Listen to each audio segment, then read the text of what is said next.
Helga stood before him, wearing a below-the-knees red shift dress with gold buttons and short sleeves. A necklace of matching red beads hung around her neck.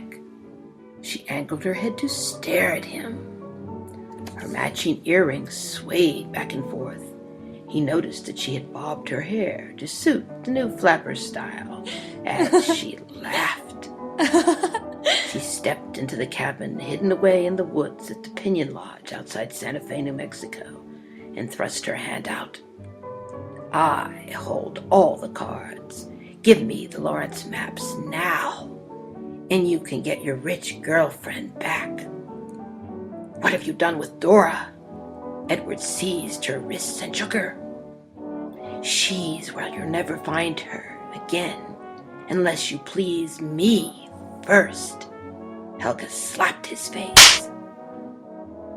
Her dark eyes loomed dangerously close like poisoned spiders, about ready to strike.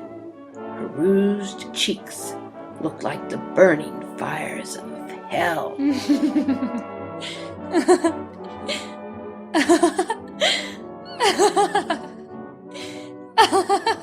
"If you don't give me the maps right this second, so Hitler can learn from Lawrence's battle techniques for the almost certain next war, you'll just have to go to bed with me now," she ordered, reaching for his pockets. Edward glanced at the ticking clock on the wall above the witch's head as the cuckoo came out and proclaimed the hour. His friend and comrade, Lawrence, should be back in less than 15 minutes. He was conscious of that thought as he grappled with Helga.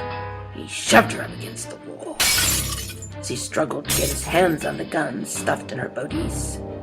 She unbuttoned his fly and got her hands inside his pants. One thing rapidly led to another. It was hard to keep his focus. Soon he forgot about it altogether.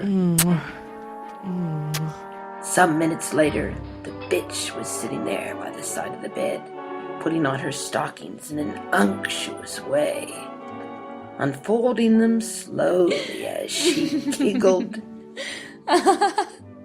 He could appreciate the anatomy of her bare legs as she lifted a 33 from a collection by the bed and started the gramophone, playing Tipperary.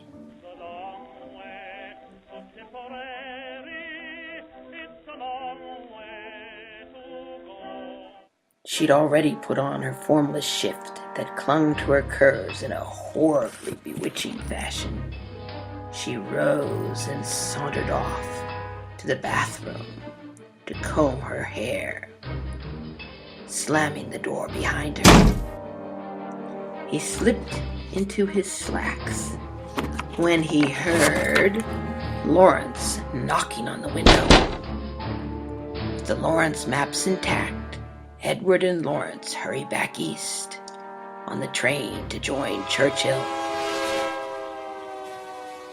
Hitler's chief henchwoman and spy, Helga von Wessel, hasn't captured the maps yet, despite all her efforts. Edward must stop the renegade Nazi leader in his meteoric rise during the 1920s. He has already marched successfully on Coburg. Edward doesn't want him to take over the government of Bavaria, then Germany itself. Hitler must not become unstoppable in his century gone insane. Read Map Plot and Edward Ware thriller novel before it's too late and the shooting starts again.